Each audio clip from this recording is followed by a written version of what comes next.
Praise the Lord. प्रभु के नाम की स्तुति हो। आज हम पढ़ेंगे लेवीय व्यवस्था 15वां अध्याय। फिर यहोवा ने मूसा और हारून से कहा कि इज़राइलियों से कहो कि जिस जिस पुरुष के प्रमेह हो तो वह प्रमेह के कारण से अशुद्ध ठहरे, और चाहे बहता रहे चाहे बहना बंद भी हो तो भी उसकी अशुद्धता बनी रहेगी। जिसके प्रमेह को हो वह जिस जिस बिछौने पर लेटे वह अशुद्ध ठहरे, और जिस जिस वस्तु पर वह बैठे वह भी अशुद्ध ठहरे। और जो कोई उसके बिछौने को छुए वह अपने वस्त्रों को धोकर जल से स्नान करे और सांझ तक अशुद्ध ठहरा रहे। और जिसके प्रमेह हो और वह जिस वस्तु पर बैठा हो उस पर जो कोई बैठे वह अपने वस्त्रों को धोकर जल से स्नान करे और सांझ तक अशुद्ध ठहरा रहे। और जिसके प्रमेह हो उससे जो कोई छू जाए वह अपने वस्त्रों को धोकर जल से स्नान करे और सांझ तक अशुद्ध रहे। और जिसके प्रमेह हो यदि वह किसी शुद्ध मनुष्य पर थूके तो वह अपने वस्त्रों को धोकर जल से स्नान करे और सांझ तक अशुद्ध रहे। और जिसके प्रमेह हो वह सवारी की जिस वस्तु पर बैठे वह अशुद्ध ठहरे। और जो कोई किसी वस्तु को जो उसके नीचे रही हो छुए वह सांझ तक अशुद्ध रहे।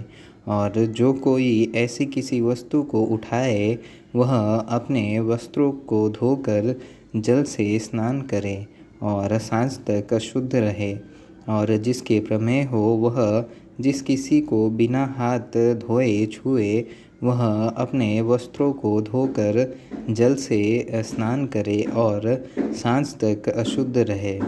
और जिसके प्रमेह हो वह मिट्टी के जिस किसी पात्र को छुए वह तोड़ डाला जाए और काट के सब प्रकार के पात्र जल से धोए जाए।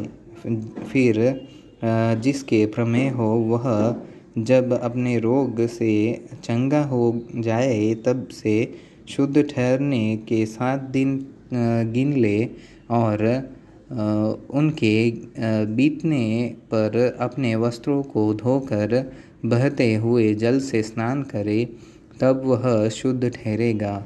और 8वें दिन वह 2 पंडूक व कबूतरी के 2 बच्चे लेकर मिलाप वाले तंबू के द्वार पर यहोवा के सम्मुख जाकर उसके याजक को दे।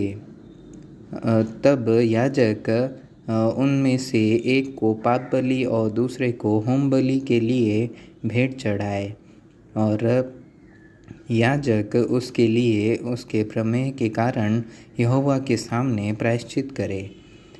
फिर यदि किसी पुरुष का वीर्य स्खलित हो जाए तो वह अपने सारे शरीर को जल से धोए और सांझ तक अशुद्ध रहे।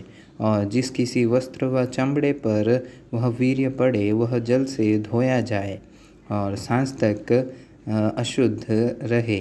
और जब कोई पुरुष स्त्री से प्रसंग करे तो वे दोनों जल से स्नान करे और सांझ तक अशुद्ध रहे। फिर जब कोई स्त्री ऋतुमती रहे तो वह 7 दिन तक अशुद्ध ठहरी रहे, और जो कोई उसको छुए वह सांझ तक अशुद्ध रहे। और जब तक वह अशुद्ध रहे तब तक जिस जिस वस्तु पर वह लेटे और जिस जिस वस्तु पर वह बैठे वे सब अशुद्ध ठहरे।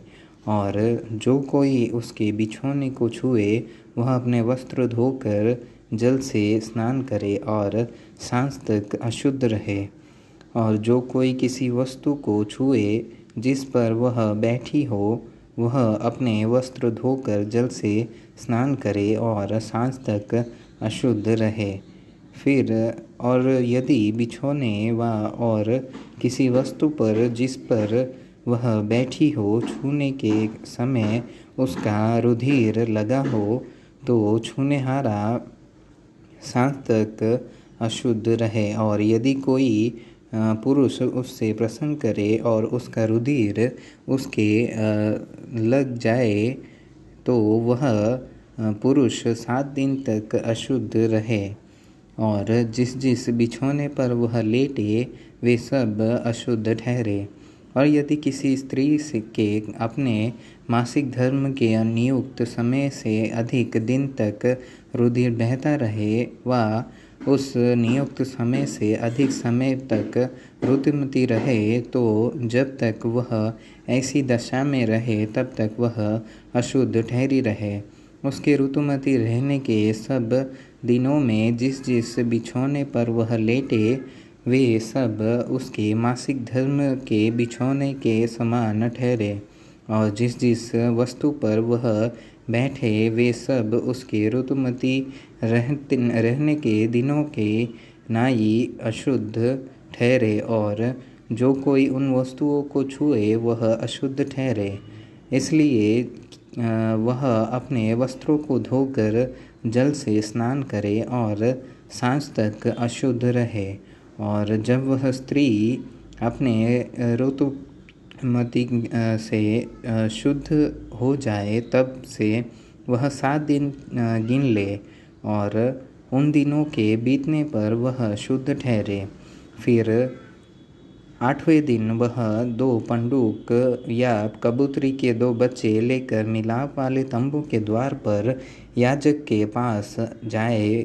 तब याजक एक को पाप बलि और दूसरे को होम बलि के लिए चढ़ाए। और याजक उसके लिए उसके मासिक धर्म की अशुद्धता के कारण यहोवा के सामने प्रायश्चित करे। इस प्रकार से तुम इस्राएलियों को उनकी अशुद्धता से न्यारे रखा करो, कहीं ऐसा न हो कि वे यहोवा के निवास को जो उनके बीच में है अशुद्ध करके अपनी अशुद्धता में फंसे हुए मर जाए। जिसकी प्रमेह हो और जो पुरुष वीर्य स्खलित होने से अशुद्ध हो और जो स्त्री ऋतुमती हो और क्या पुरुष क्या स्त्री जिस किसी के धातु रोग हो और जो पुरुष अशुद्ध स्त्री से प्रसंग करे, इन सबों के लिए यही व्यवस्था है।